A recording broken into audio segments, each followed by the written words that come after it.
প্রশ্নটা যে সৃষ্টির পেছনে উদ্দেশ্যটা কি, এটা প্রত্যেক মানুষেরই মাথাতে অন্তত জীবনে একবার আসবে। হতে পারে সেই লোক ধনী অথবা গরিব, রাজা অথবা প্রজা, কালো বা সাদা, হলুদ বা বাদামি, সে থাকতে পারে আমেরিকায় বা ইংল্যান্ডে, অথবা থাকতে পারে ভারতে বা সৌদি আরবে। এই প্রশ্নটা পৃথিবীর প্রত্যেক মানুষের মাথাতেই জীবনে অন্তত একবার উঁকি দিয়ে যাবে। আমাদের কেন সৃষ্টি করা হয়েছে? আমরা এই পৃথিবীতে কেন? আমাদের এখানে আসার উদ্দেশ্যটা কি?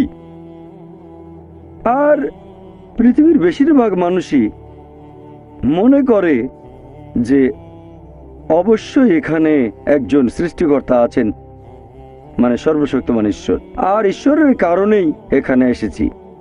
তবে সামান্য কিছু মানুষ আছে যারা বিশ্বাস করে না যে সৃষ্টিকর্তা বলে কেউ একজন আছেন, মানে সর্বশক্তিমান ঈশ্বর। আর তারা মনে করে যে এই মহাবিশ্ব সৃষ্টি হয়েছে পুরোপুরি দুর্ঘটনাক্রমে, আর আমরা মানুষরাও এই পৃথিবীতে এসেছি এরকম দুর্ঘটনাক্রমে। ধরেন সাগরের বিচে দেখলেন একটা মানুষের পায়ের ছাপ। সে সময় একজন লজিক্যাল মানুষ চিন্তা করবে এই পায়ের ছাপ তৈরি হয়েছে কোনো মানুষের হাঁটার কারণে। একজন লজিক্যাল মানুষ ভাববে না যে পায়ের ছাপটা তৈরি হয়েছে দুর্ঘটনাক্রমে, অথবা পায়ের ছাপটা তৈরি হয়েছে সমুদ্রের পানির স্রোতে। যখন পানি চলে যায় তখন পায়ের ছাপ তৈরি হয়। একজন লজিক্যাল মানুষ বুঝতে পারবে যে পায়ের ছাপটা তৈরি করেছে কোনো একজন মানুষ, এটার একটা উদ্দেশ্য আছে। কেন এটা তৈরি হয়েছে? এখন এই প্রশ্নটা যে সৃষ্টির পেছনে উদ্দেশ্যটা কি, এর উত্তর দেওয়া যায় দুটো দৃষ্টিভঙ্গি থেকে। এক নাম্বার হচ্ছে সৃষ্টিকর্তার দৃষ্টিভঙ্গি থেকে, মানে সর্বশক্তিমান ঈশ্বরের। আর দুই নাম্বার হলো সৃষ্ট জিনিসের দৃষ্টিভঙ্গি থেকে, মানুষের দৃষ্টিভঙ্গি। এখানে প্রথম দৃষ্টিভঙ্গিটা হচ্ছে আমাদের স্রষ্টা সর্বশক্তিমান ঈশ্বরের দৃষ্টিভঙ্গি। কোন কারণে তিনি মানুষকে সৃষ্টি করেছেন, কোন কারণে এত কিছু তিনি সৃষ্টি করেছেন। আর দুই নম্বর সৃষ্টি করা জিনিসের দৃষ্টিভঙ্গি থেকে, মানে মানুষের দৃষ্টিভঙ্গি, যে সর্বশক্তিমান ঈশ্বর কেন আমাদের সৃষ্টি করেছেন। যেসব লোকজন সর্বশক্তিমান ঈশ্বরের অস্তিত্বকে মেনে নিতে চায় না, তারা মনে করে যে আমরা মানুষরা এই পৃথিবীতে এসেছি দুর্ঘটনাক্রমে। তাহলে সেই ফিলোসফি অনুযায়ী মানুষ আর অন্যান্য সৃষ্ট জিনিসের মধ্যে কোনো পার্থক্য নেই, সবাই এসেছে দুর্ঘটনাক্রমে। মানুষ আর অন্যান্য পশু পাখি সবাই দুর্ঘটনাক্রমে। এই লোকগুলোর জীবনে নির্দিষ্ট কোনো উৎস নেই, তাদের অস্তিত্বের পেছনে কোনো উদ্দেশ্যও নেই, আর তারা অন্যান্য পশু পাখির মতোই জীবন ধারণ করে, খায়, তারা ঘুমায়, আরাম করে, বংশবিস্তার করে, ব্যাস। তাহলে মানুষ আর অন্যান্য পশু পাখির জীবনের উদ্দেশ্য একই হয়ে গেল, খাওয়া, পান করা, ঘুমানো, আরাম করা, বংশবিস্তার। যেহেতু তাদের জীবনের কোনো উদ্দেশ্য নেই, তারা এইসব কাজে দক্ষ হওয়ার চেষ্টা করে, যেমন খাওয়া দাওয়া, পান করা, চলাফেরা। তারা হয়ে যায় বস্তুবাদী। আর সেই কারণেই এই লোকগুলোর কাছে বস্তুবাদ হয়ে যায় ঈশ্বর। আর এই বস্তুবাদের কারণে এই লোকগুলোই তৈরি করে ড্রাগস, টাকা কামানোর জন্য, আরামায়েশের জন্য। তারা তৈরি করে বোমা, ভয়ঙ্কর সব মারণাস্ত্র, লিপ্ত হয় অবাধ যৌনাচারে, ব্যভিচারে, তারপর সমকামিতায় আর পর্নোগ্রাফিতে। এতে তাদের মধ্যে কোনো বিকার নেই। তারা ড্রাগস তৈরি করুক অথবা পর্নোগ্রাফিতে ব্যস্ত থাকুক, তাদের মূল উদ্দেশ্যটা বস্তুবাদ ছাড়া আর কিছুই নয়। আসুন আজকে আমরা এই প্রশ্নটার উত্তর খোঁজার চেষ্টা করি দুটো দৃষ্টিভঙ্গি থেকেই, যে সৃষ্টির উদ্দেশ্যটা আসলে কি।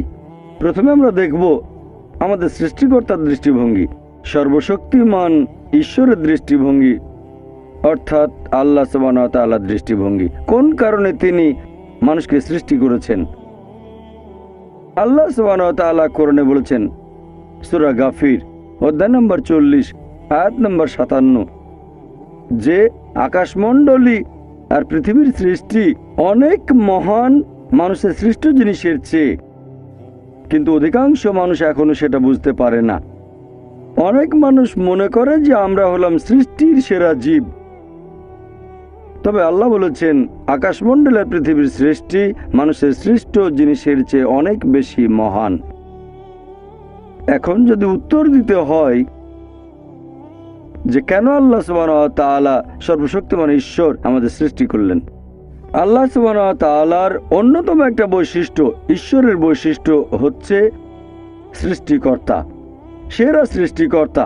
আর আল্লাহ পবিত্র কোরআনে বলেছেন সূরা মুমিনুন অধ্যায় নম্বর 23 আয়াত নম্বর 14, যে আমাদের স্রষ্টা আল্লাহ সুবহানাহু ওয়া তাআলা, তিনি সর্বোত্তম স্রষ্টা। যদি একজন স্রষ্টা থাকেন, তার বৈশিষ্ট্য যদি হয় সৃষ্টিকর্তা, তার সৃষ্ট জিনিস থাকতে হবে।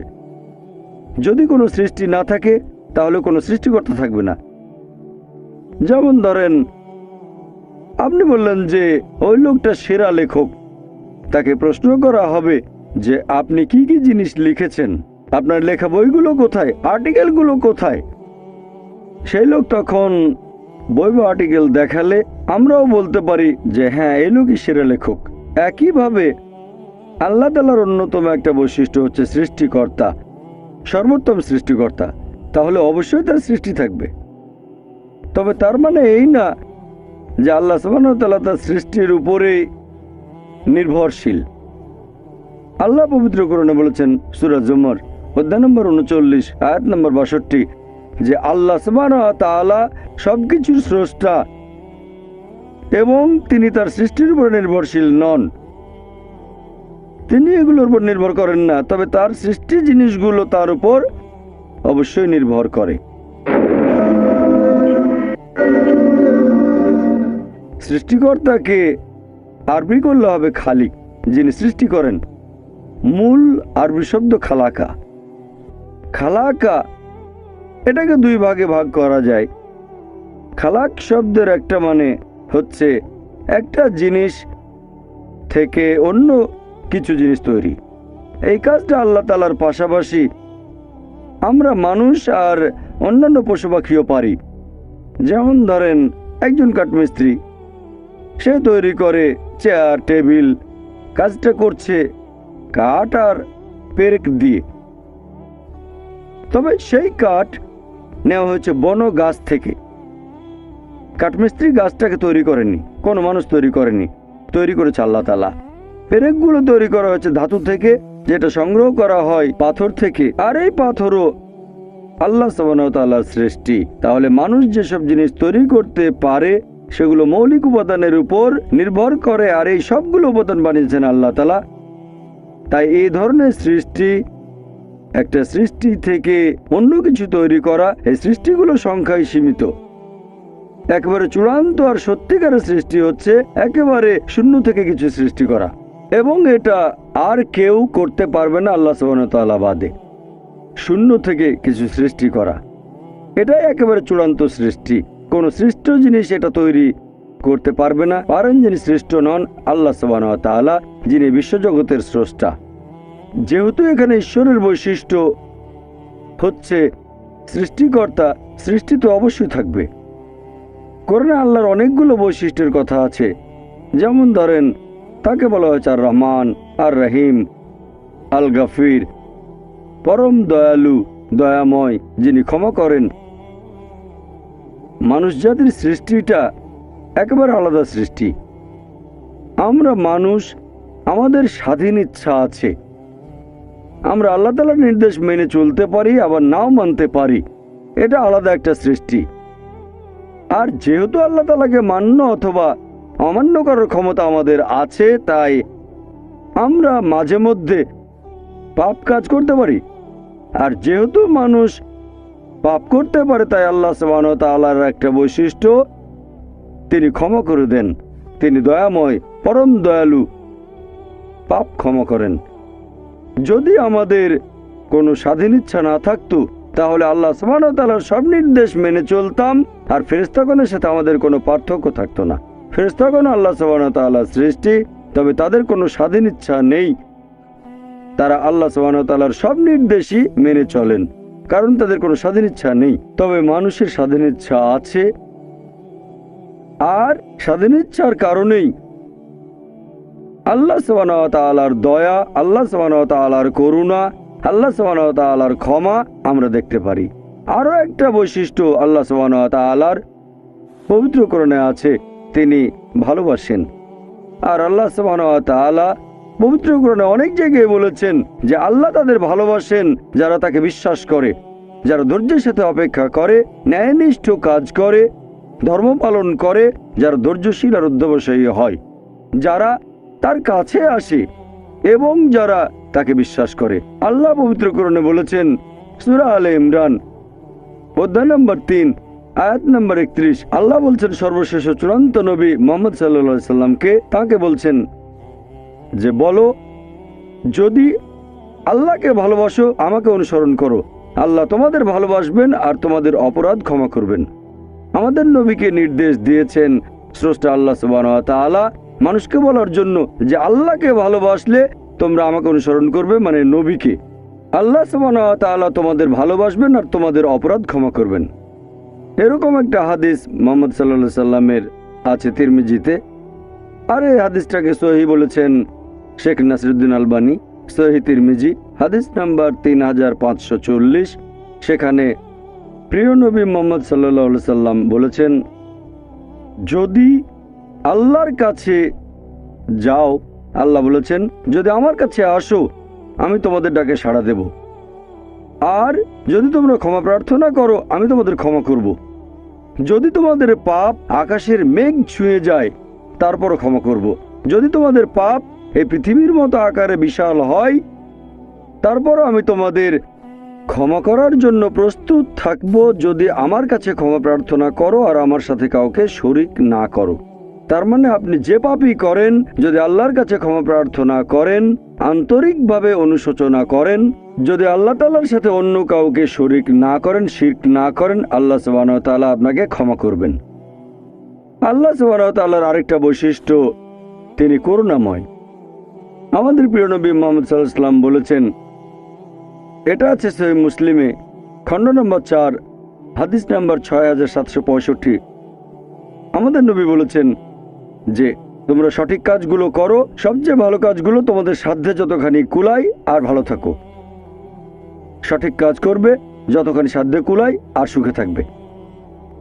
কারণ কোনো মানুষই শুধুমাত্র তার কাজ দিয়ে বেহেশতে যেতে পারবে না।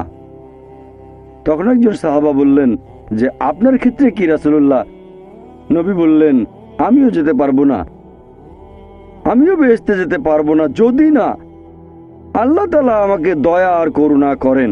আল্লাহ তাআলার দয়া, করুণা আর ক্ষমা আমার সাথে না থাকলে আমিও বেহেশতে যেতে পারবো না। তাহলে আমরা বুঝতে পারলাম যে আল্লাহ সুবহানাহু ওয়া তাআলার করুণা ছাড়া কেউ বেহেশতে যেতে পারবে না। আল্লাহ সুবহানাহু ওয়া তাআলা পবিত্র কোরআনে বলেছেন সূরা আনাম অধ্যায় নম্বর 6 আয়াত নম্বর 160, আল্লাহ বলেছেন যে তুমি কোনো সৎ কাজ করলে আমি সেটা তোমার হিসেবে 10 গুণ করে দেব, আর যদি কোনো অসৎ কাজ করো সেটাকে মাত্র একবারই ধরব, কারণ আল্লাহ কারোর সাথে জুলুম করেন না।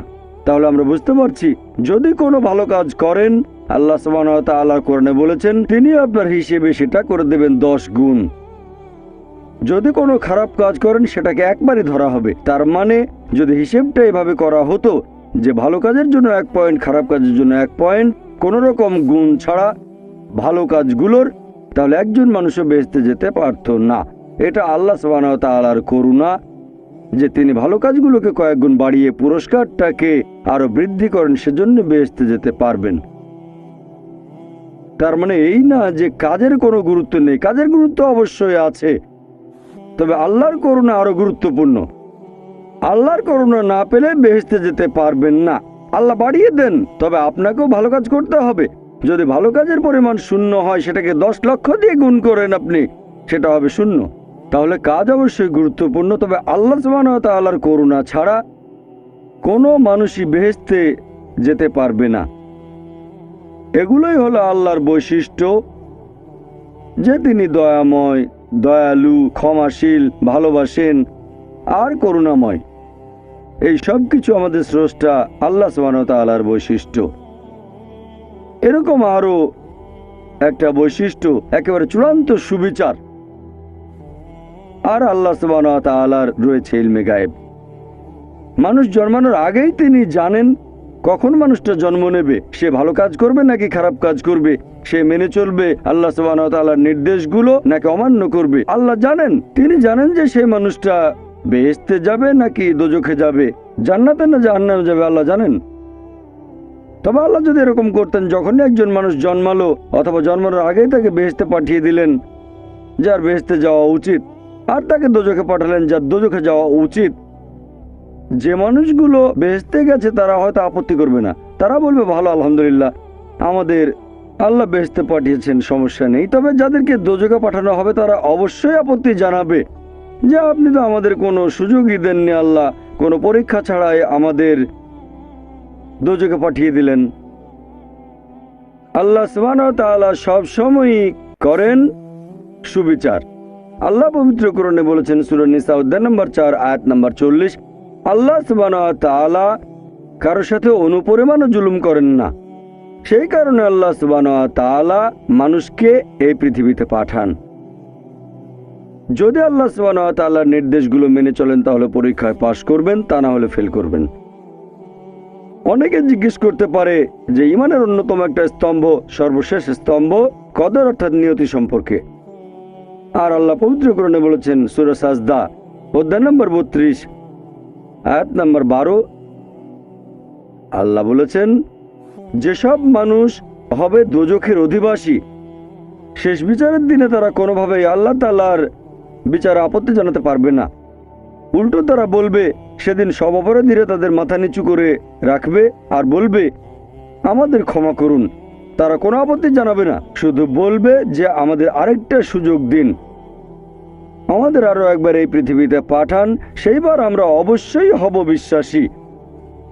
তবে আল্লাহ তো জানেন, তিনি যদি আরেকবার এদেরকে এই পৃথিবীতে কখনো পাঠান তাহলে তার আগের স্মৃতিগুলো কিছুই থাকবে না, দোজখের স্মৃতি তাদের মনে থাকবে না। আল্লাহ ভালো করেই জানেন তারা সেই আগের ভুলগুলো আবারও করবে। এ কথা কোরআনে বলা হয়েছে সূরা আনাম অধ্যায় নম্বর 6 আয়াত নম্বর 28, যদি এই লোকগুলোকে আবার পৃথিবীতে পাঠানো হয় তারা আবারও সে একই ভুল করবে, কারণ তারা মিথ্যাবাদী। তাহলে আল্লাহ এটা আগে থেকেই জানেন যে এই লোকগুলোকে যদি আবার পৃথিবীতে পাঠান, যদি স্মৃতি মুছে ফেলা হয় দোজখে তারা যা কিছু দেখেছিল, তাহলে আবার একই ভুল করবে। এবার কদরের প্রসঙ্গে আসি। কদর হলো ঈমানের 6 নম্বর স্তম্ভ, যে আল্লাহ সুবহানাহু ওয়া তাআলা, আমরা মুসলিমরা মানি যে আল্লাহ লিখেছেন কদর অর্থাৎ নিয়তি। অনেকে এখানে আপত্তি জানায়, অনেক লোক এভাবে প্রশ্ন করে, মুসলিম অমুসলিম অনেকেই বলে আল্লাহ তো সবকিছু নিয়তি লিখে রেখেছেন, যে অমুক লোক ভালো হবে না খারাপ হবে, সে কাউকে খুন করবে কি করবে না, বা কাউকে ধর্ষণ করবে কিনা, অথবা চুরি করবে কিনা, অথবা ভালো কাজ করবে কিনা, সে বেহেশতে যাবে নাকি দোজখে, সবকিছু আগেই লেখা থাকলে আমরা কি করব? এখানে কার দোষ? যদি কাউকে খুন করি, আল্লাহ আমার কদরে লিখেছেন, আমি খুন করবো আর করে ফেললাম, এই দোষটা কার? দোষ তো আল্লাহর। তাহলে আমাকে দোজখে পাঠানো হবে কেন? আর এটা খুবই লজিক্যাল প্রশ্ন। এই প্রশ্নের উত্তরে বলবো, আমাদেরকে এই কদর বা নিয়তির ধারণা আগে বুঝতে হবে যে আল্লাহ সুবহানাহু ওয়া তাআলা আগে থেকে লিখে রেখেছেন একটা মানুষ কখন জন্মাবে, তারপর সে কোন দেশে জন্মাবে, কখন মারা যাবে, কোন দেশে মারা যাবে। আল্লাহ পবিত্র কোরআনে বলেছেন সূরা ইসরা অধ্যায় 17 আয়াত নম্বর 14, যে যখন কোনো শিশু জন্ম নেয় তার কর্মগুলো আমি তার গৃহলগ্ন করে দিই। একজন মানুষের ব্যাপারে আল্লাহ জানেন সে কি কি করবে, ভালো না খারাপ, সঠিক না বেঠিক, সে বেহেশতে যাবে নাকি দোজখে যাবে। তবে আল্লাহ সুবহানাহু ওয়া তাআলার আছে ইলমে গায়েব।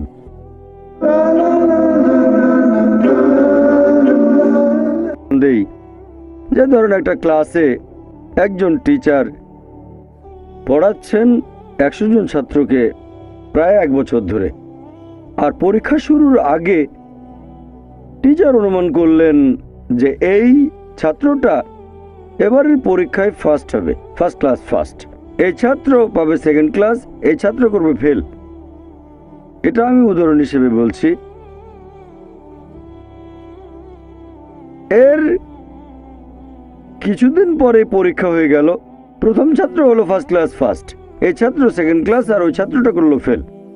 এখন আপনাদের প্রশ্ন করি, যে ছাত্র ফেল করেছে সে কি টিচারকে বলবে আপনি বলেছিলেন যে আমি ফেল করব তাই ফেল করেছি? এখানে দোষটা কার, টিচারের নাকি ছাত্রের? কার দোষ? ছাত্রের। টিচার অনুমান করেছেন এই ছাত্রটা বাইরে ঘুরে বেড়ায়, ঠিক মতো ক্লাসে আসে না, সিনেমা দেখতে যায়, এই জন্য সে ফেল করবে। ওই ছাত্র মোটামুটি মাঝারি, এই ছাত্র খুব মেধাবী, অনেক পরিশ্রম করে, তাই টিচার পরীক্ষা শুরু হওয়ার আগে অনুমান করেছেন এই ছাত্র হবে ফার্স্ট ক্লাস ফার্স্ট, এই ছাত্র সেকেন্ড ক্লাস, ওই ছাত্র ফেল। তারপর আসলে ওই ছেলে ফার্স্ট ক্লাস ফার্স্ট, এই ছেলে সেকেন্ড ক্লাস, আর ওই ছাত্র ফেল। টিচার অনুমান করেছেন, তার মানে এই না যে দোষটা টিচারেরই হবে। টিচার সবাইকে পড়িয়েছেন সঠিকভাবে, সমানভাবে। একইভাবে আল্লাহ সুবহানাহু ওয়া তাআলার আছে ইলমে গায়েব, তিনি ভবিষ্যৎ সম্পর্কে জানেন।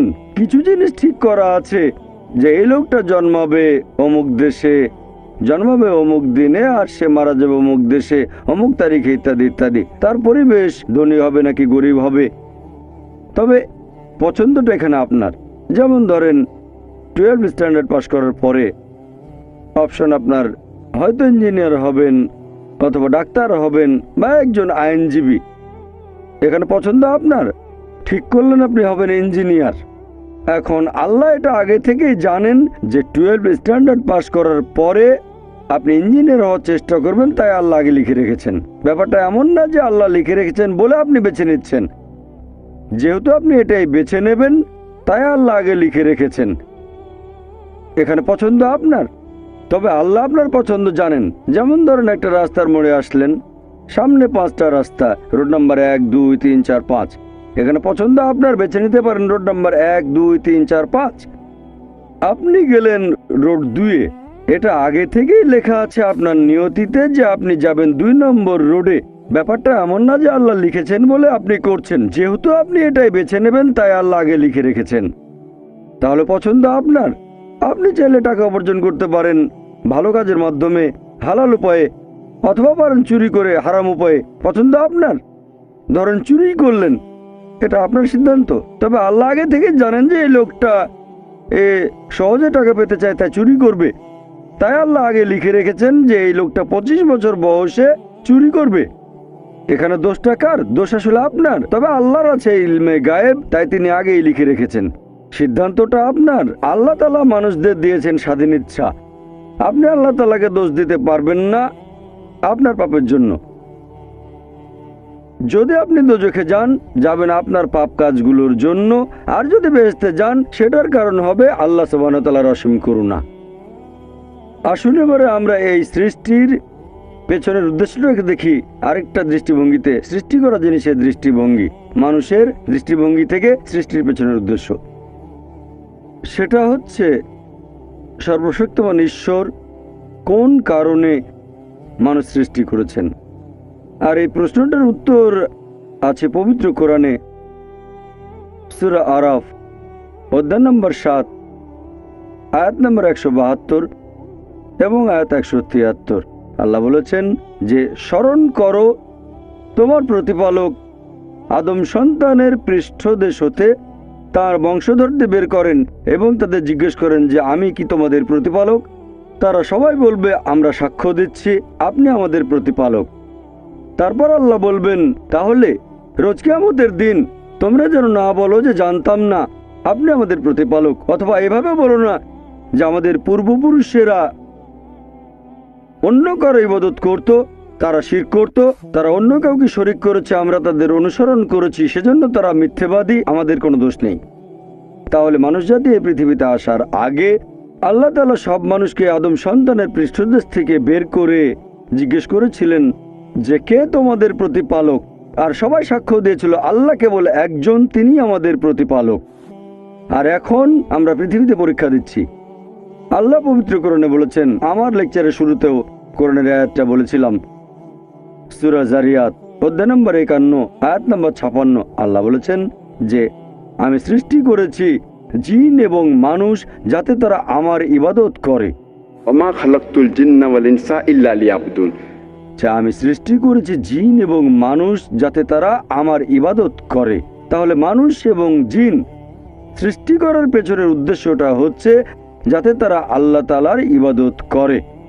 ইবাদতের ইংরেজি ওয়ারশিপ। আর আপনারা দেখবেন এই ইংরেজি শব্দ ওয়ারশিপ এসেছে প্রাচীন একটা ইংরেজি শব্দ থেকে, ওয়ার্টস্কাইফ, যার মানে সম্মান করা। আর আপনারা যদি নতুন সংস্করণের ওয়েবস্টার ডিকশনারি দেখেন, সেটা বলছে ওয়ারশিপ মানে কোনো ঈশ্বর বা দেবতার আরাধনা করা এবং সম্মান করা। ঈশ্বরের আরাধনা এবং সম্মান করা। আর এই ওয়ারশিপ শব্দের আরবি করলে হবে ইবাদা। ওমা খালাকতুল জিন্না ওয়াল ইনসা ইল্লা লিয়াবুদুন। এই ওয়ারশিপ শব্দের আরবি হচ্ছে ইবাদা। এই ইবাদার মূল আরবি শব্দ হচ্ছে আবদ, যার মানে হচ্ছে ভৃত্য। আর একজন ভৃত্যের দায়িত্ব তার মনিবের যাবতীয় ইচ্ছার আদেশগুলো পালন করা। তাহলে ইবাদা মানে আল্লাহ সুবহানাহু ওয়া তাআলার ইচ্ছার কাছে সম্পূর্ণভাবে আত্মসমর্পণ করা। ইবাদা মানে আমাদের স্রষ্টা আল্লাহ তাআলার যাবতীয় ইচ্ছার কাছে সম্পূর্ণভাবে আত্মসমর্পণ করা। আর আপনারা খেয়াল করলে দেখবেন যে এটাও একটা ইবাদতের অংশ হবে যদি আল্লাহ সুবহানাহু ওয়া তাআলার প্রশংসা করেন। আর আল্লাহ পবিত্র কোরআনে বলেছেন সূরা আন-নাসর অধ্যায় নম্বর 110 আয়াত নম্বর 3। আল্লাহ বলেছেন, ইযা জা নাসরুল্লাহি ওয়াল ফাত ওয়া রাআইতান নাস ইয়াদখুলুনা ফি দীনিল্লাহি ফাজা ফাসাব্বিহ বিহামদি রাব্বিকা ওয়াস্তাগফির ইন্নাহু কানা তাওয়াবা। যার মানে প্রশংসা সহ প্রতিপালকের মহিমা ঘোষণা করো। প্রশংসা সহ আল্লাহর মহিমা ঘোষণা করো। তাহলে এক ধরনের ইবাদত হচ্ছে আমাদের স্রষ্টা আল্লাহর প্রশংসা করা। অনেকে জিজ্ঞেস করতে পারে যে আল্লাহ তাআলার কাছে মানুষের করা এই প্রশংসার কি কোনো প্রয়োজন আছে? আল্লাহ সুবহানাহু ওয়া তাআলা কি মানুষের এই প্রশংসার উপরে নির্ভর করেন? আসল কথা হচ্ছে পৃথিবীর সব মানুষ যদি আল্লাহ তাআলার প্রশংসা করে সেটা তাকে মহান করতে পারবে না। আর কোনো মানুষ যদি তার প্রশংসা নাও করে তাতে কোনো ক্ষতি হবে না, তিনি একই রকম থাকবেন। যদি বলেন আল্লাহু আকবার 1000 বার 1,00,000 বার, তাতে আল্লাহ আরো মহান হয়ে যাবেন না। আবার যদি আল্লাহু আকবার নাও বলেন তিনি ছোট হবেন না, তিনি সবচেয়ে মহান সেরকমই থাকবেন। আল্লাহ পবিত্র কোরআনে বলেছেন সূরা ফাতির অধ্যায় 35 আয়াত 15 যে আল্লাহ সুবহানাহু ওয়া তাআলা কখনোই মানুষের মুখাপেক্ষী নন, বরং আমরা আল্লাহর মুখাপেক্ষী। মানুষের প্রয়োজন আল্লাহ তাআলাকে, সকল প্রশংসা কেবল তাঁরই। আল্লাহ তার সৃষ্টির উপর নির্ভর করেন না, সৃষ্টি করা সবকিছু তার উপর নির্ভর করে, আর সকল প্রশংসা কেবল তার। প্রশ্ন করতে পারেন আমাদের প্রশংসা করায় আল্লাহর কি প্রয়োজন? এর কারণ হচ্ছে এটা আমাদের নিজেদেরই উপকার হবে, কারণ এটা মানুষের একটা বৈশিষ্ট্য। যখন কারো প্রশংসা করছি, হয়তো সেই লোক খুব বিখ্যাত, আমরা তার কথাগুলো মেনে চলি। যেমন ধরেন আপনার মায়ের হয়তো হার্টের সমস্যা হয়েছে, আর অপশন আছে দুটো। প্রথম অপশনে যে ডাক্তার পৃথিবীর মধ্যে সবচেয়ে সেরা ডাক্তার, 1 নম্বর, খুব বিখ্যাত, সবাই তাকে চেনেন, 1 নম্বর। আরেকজন সাধারণ MBBS ডাক্তার। দুটো অপশনের যে কোনো একটা আপনাকে বেছে নিতে হবে। দুজনেই ফ্রি চিকিৎসা করছে। আপনি কার কাছে যাবেন? যাবেন সেই ডাক্তারের কাছে যে খুব বিখ্যাত, পৃথিবীর মধ্যে 1 নম্বর হার্ট বিশেষজ্ঞ। আর সেই ডাক্তার যে পরামর্শ দেবে, যেহেতু সে খুব বিখ্যাত আর আপনিও মানেন সবচেয়ে সেরা ডাক্তার পুরো পৃথিবীর মধ্যে, আপনি তার পরামর্শ মেনে চলবেন। সে কারণেই যখন আল্লাহ তাআলার প্রশংসা করছি, আমরা বলি তিনি সর্বশক্তিমান, তিনি পরম করুণাময়, তিনি পরম দয়ালু। যখন আমরা প্রশংসা করি, তিনি আমাদের যে উপদেশ দিয়েছেন সর্বশেষ ও চূড়ান্ত আসমানি কিতাব পবিত্র কোরআনে, অথবা যে উপদেশ দিয়েছেন তার নবীর মাধ্যমে সর্বশেষ ও চূড়ান্ত নবী মুহাম্মদ সাল্লাল্লাহু আলাইহি সাল্লাম, সেগুলো মেনে চলবো আমরা। আমরা যে প্রশংসা করি এতে করে আল্লাহ তাআলার কোনো উপকার হয় না। এই প্রশংসা তার প্রয়োজন নেই। এটা আমাদের উপকারের জন্য যখন আল্লাহর প্রশংসা করছি যে তিনি সবচেয়ে মহান, তিনি সবচেয়ে জ্ঞানী। আচ্ছা, আল্লাহ আমাদের বলেছেন তোমরা মদ খেও না, আমরা মদ খাবো না। যখন মেনে নিচ্ছেন আল্লাহ সবচেয়ে জ্ঞানী, সবচেয়ে মহান, তিনি পরম করুণাময়, এরপর যদি আল্লাহ কোনো উপদেশ দেন সেক্ষেত্রে মানুষের বৈশিষ্ট্য এমন কারো কথা মেনে চলা যিনি সবচেয়ে মহান। সেজন্য আমরা আল্লাহ তাআলার প্রশংসা করি নিজের উপকারের জন্য।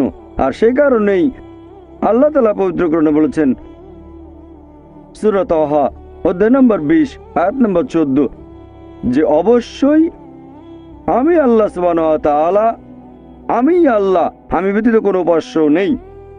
অতএব প্রতিদিন আমার ইবাদত করো, আমার জন্য নামাজ আদায় করো প্রতিদিন। আল্লাহ নির্দেশ দিচ্ছেন প্রতিদিন নামাজ আদায় করো, কারণ এখন পৃথিবীতে দেখবেন চারিদিকে শুধু খারাপ জিনিস, চারিদিকে শুধু ধ্বংস, আমরা পথ হারিয়ে ফেলবো।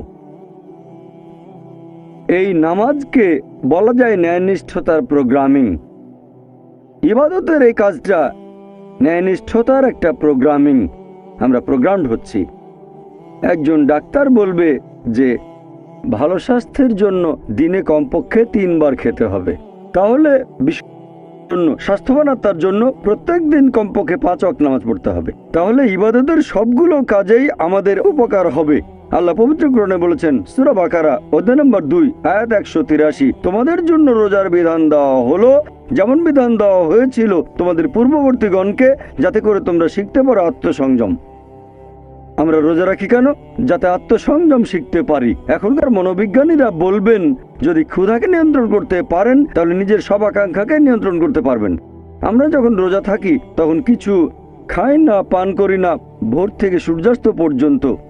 ক্ষুধাকে নিয়ন্ত্রণ করতে পারলে প্রায় সব আকাঙ্ক্ষাকে নিয়ন্ত্রণ করতে পারবেন। তাহলে রোজার মাধ্যমে আমরা আল্লাহ সুবহানাহু ওয়া তাআলার ইবাদত করছি। এখানে উপকার হচ্ছে কার? আল্লাহর না, উপকার হচ্ছে আমাদের। নিজেদের আকাঙ্ক্ষাকে নিয়ন্ত্রণ করা শিখছি।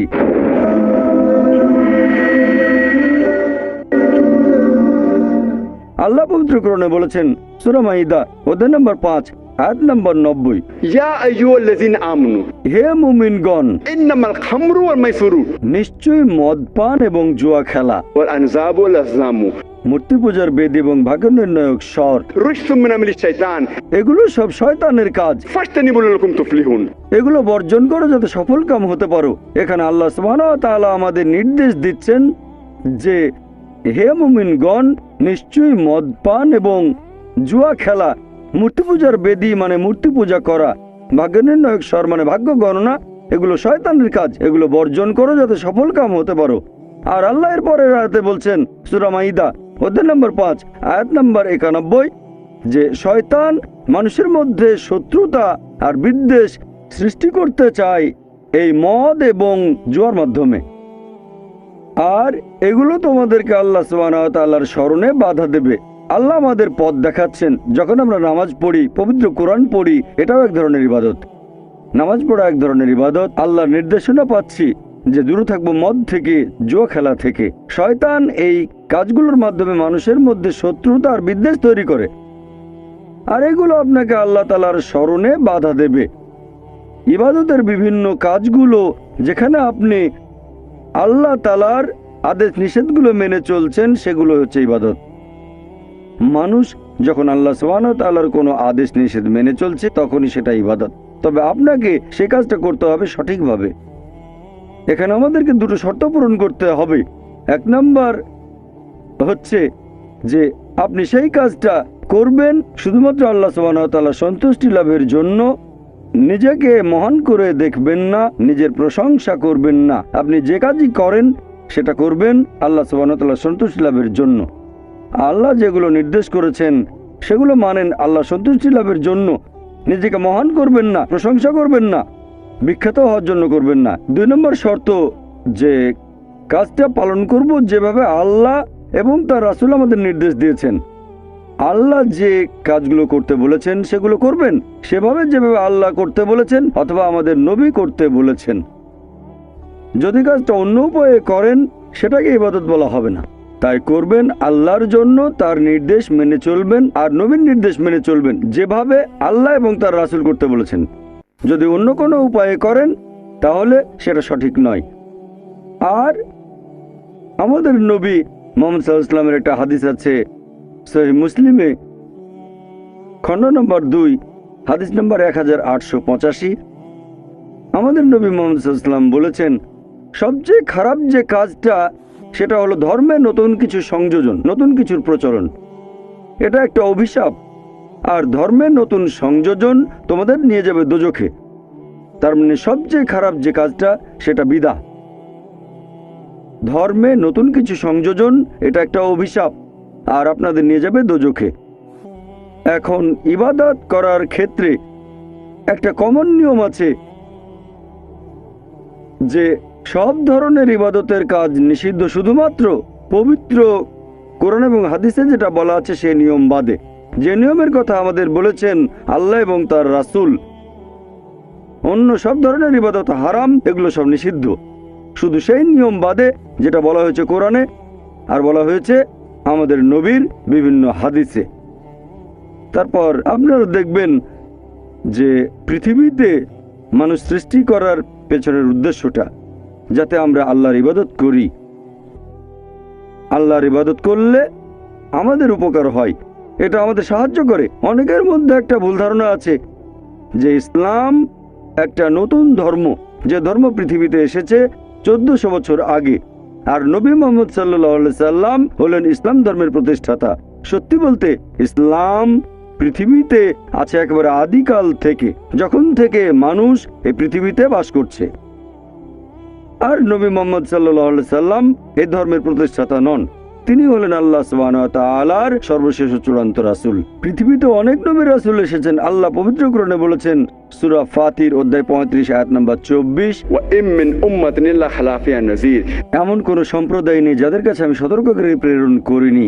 পবিত্র কোরআনে সূরা রদ অধ্যায় নম্বর 13 আয়াত নম্বর 7, ولكل قوم هاد। আমি প্রত্যেক সম্প্রদায়ের জন্য পথনির্দেশক প্রেরণ করেছি। পবিত্র কোরআনে 25 জন নবী রাসূলের নাম উল্লেখ করা হয়েছে। আদম, নূহ, ইব্রাহিম, মুসা, যিশু, মুহাম্মদ, ওনারা সবাই শান্তিতে থাকুন। ওনারা সকলেই ছিলেন আল্লাহ সুবহানাহু ওয়া তাআলার প্রেরিত নবী, আর সকল নবী রাসূলই আসলে ছিলেন মুসলিম। মুসলিম হচ্ছে সেই লোক যে আল্লাহর কাছে নিজের ইচ্ছাকে সমর্পণ করে। আর ইসলাম শব্দটার মূল যে আরবি শব্দটা সেটা সালাম, যার মানে শান্তি। আরেকটা মূল শব্দ সালেমা বা সিলম, যার মানে সর্বশক্তিমান ঈশ্বরের কাছে আত্মসমর্পণ করা। তাহলে এক কথা ইসলাম মানে আল্লাহ তাআলার কাছে আত্মসমর্পণ করার মাধ্যমে শান্তি অর্জন করা, সৃষ্টিকর্তার কাছে আত্মসমর্পণ করা। সকল নবী রাসূল একটা বাণী প্রচার করেছেন, আর কেউ যদি নিজের ইচ্ছাকে আল্লাহ তাআলার কাছে সমর্পণ করে তাকে বলা হয় মুসলিম। পবিত্র কোরআনে সূরা আলে ইমরান অধ্যায় নম্বর 3 আয়াত নম্বর 52, যে ঈসা আলাইহিস সালাম অর্থাৎ যীশু খ্রিস্ট ছিলেন মুসলিম। আল্লাহ পবিত্র কোরআনে বলেছেন সূরা আলে ইমরান অধ্যায় নম্বর 3 আয়াত নম্বর 67, যে ইব্রাহিম নবী ইহুদি বা খ্রিস্টান নন, তিনি ছিলেন মুসলিম। আর যেহেতু আমাদের সৃষ্টিকর্তা একজন, মানুষ জাতি একটা, তাই ধর্মও হওয়া উচিত একটা। সেজন্য আল্লাহ পবিত্র কোরআনে বলেছেন সূরা আলে ইমরান অধ্যায় নম্বর 3 আয়াত নম্বর 19, إن الدين عند الله الإسلام। আল্লাহ সুবহানাহু ওয়া তাআলার কাছে একমাত্র গ্রহণযোগ্য দিন হচ্ছে ইসলাম। তার মানে আল্লাহ তাআলার কাছে আত্মসমর্পণ করার মাধ্যমে শান্তি অর্জন করা। আল্লাহ এই কথা আবারও বলেছেন সূরা আলে ইমরান অধ্যায় নম্বর 3 আয়াত নম্বর 85, যদি কেউ ইসলাম ব্যতীত অন্য কোনো ধর্ম গ্রহণ করে সেটা আল্লাহ তাআলা কবুল করবেন না, এবং আখিরাতে সে হবে ক্ষতিগ্রস্তদের অন্তর্ভুক্ত। যেহেতু আমাদের স্রষ্টা একজন, মানুষ জাতীয় একটা, সেজন্য ধর্মও থাকবে একটা। আর সব নবী রাসূল একটা ধর্মই প্রচার করেছেন, স্রষ্টার কাছে নিজের ইচ্ছাকে সমর্পণ করা। শুধু আল্লাহর ইবাদত করব, অন্য কারো নয়। আর আল্লাহ পবিত্র কোরআনে বলেছেন সূরা বাইনা অধ্যায় নম্বর 98 আয়াত নম্বর 7, যে যারা ঈমান আনে এবং সৎ কাজ করে তারাই সৃষ্টির মধ্যে শ্রেষ্ঠ। এখানে আল্লাহ সুবহানাহু ওয়া তাআলা মানুষ জাতিকে বলেছেন সৃষ্টির সেরা জীব, সবার মধ্যে সেরা। আল্লাহর অনেক মহান সৃষ্টি আছে, আকাশমণ্ডলী এবং পৃথিবী, তবে সবচেয়ে সেরা সৃষ্টি হচ্ছে মানুষ, কারণ আমাদের স্বাধীন ইচ্ছা আছে। আর সেই স্বাধীন ইচ্ছায় যদি আল্লাহ তাআলার নির্দেশগুলো মেনে চলি, আমরা হব সৃষ্টির সেরা জীব, সবার উপরে। ফেরেশতাগণের চেয়েও ভালো হয়ে যাব আমরা, কারণ ফেরেশতাগণের স্বাধীন ইচ্ছা নেই, মানুষের স্বাধীন ইচ্ছা আছে। তারপরে যদি আল্লাহকে মেনে চলি তাহলে ফেরেশতাগণের উপরে চলে যাব। তবে আল্লাহর আদেশ না মানলে আমরা হয়ে যাব শয়তানের ভাই। তাহলে এই মানুষ জাতি আমরা আল্লাহ সুবহানাহু ওয়া তাআলার সৃষ্ট জিনিসের মধ্যে সেরা। আর পবিত্র কোরআনে সবচেয়ে গুরুতর পাপের কথা আছে সূরা নিসা অধ্যায় নম্বর 4 আয়াত নম্বর 48, যে আল্লাহ তাআলা চাইলে যে কোনো অপরাধ ক্ষমা করবেন।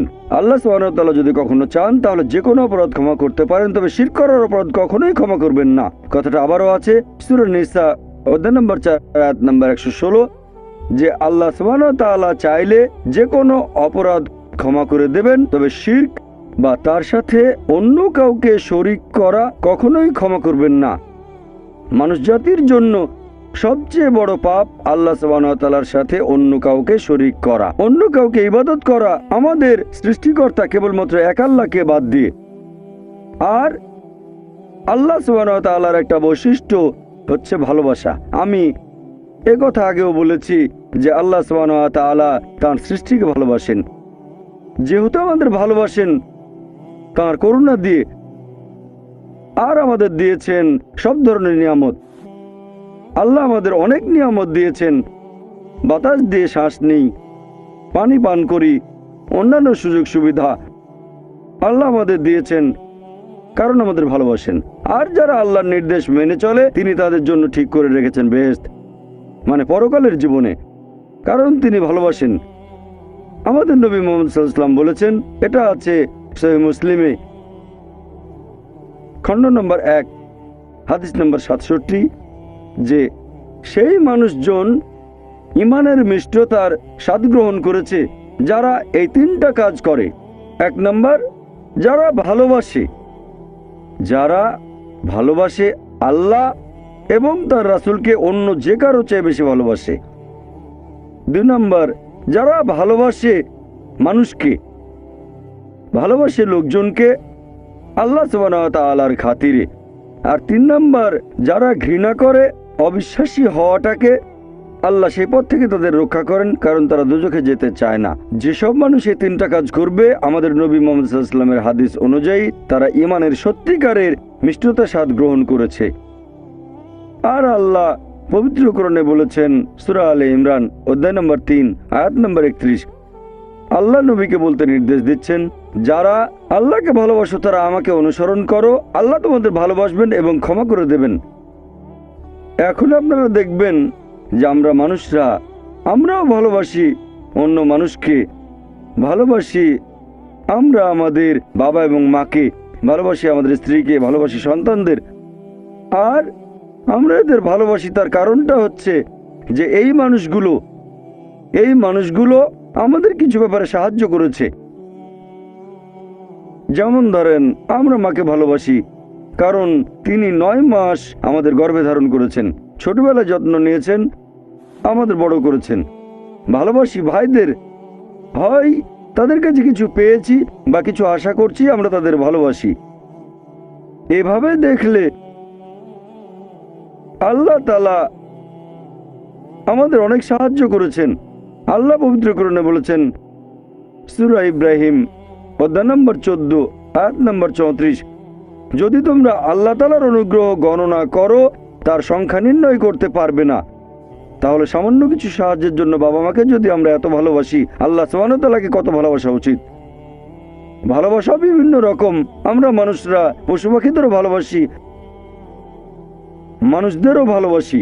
তবে পশু পাখির প্রতি আমরা যে ভালোবাসা দেখাই সেটা একটু আলাদা ধরনের, মানুষের প্রতি মানুষের ভালোবাসার চেয়ে একটু আলাদা। একইভাবে আল্লাহ সুবহানাহু ওয়া তাআলার প্রতি ভালোবাসা, এটা মানুষের প্রতি মানুষের ভালোবাসার চেয়ে বেশ আলাদা হবে, এটার অবস্থান অনেক উপরে। আল্লাহর প্রতি ভালোবাসা আরও উপরে। এর পেছনের উদ্দেশ্যটা আরেকটা দৃষ্টিভঙ্গি থেকে দেখি। এটা হলো মানুষের দৃষ্টিভঙ্গি, যে এই পৃথিবীতে আমাদের অস্তিত্বের পেছনের উদ্দেশ্যটা কি।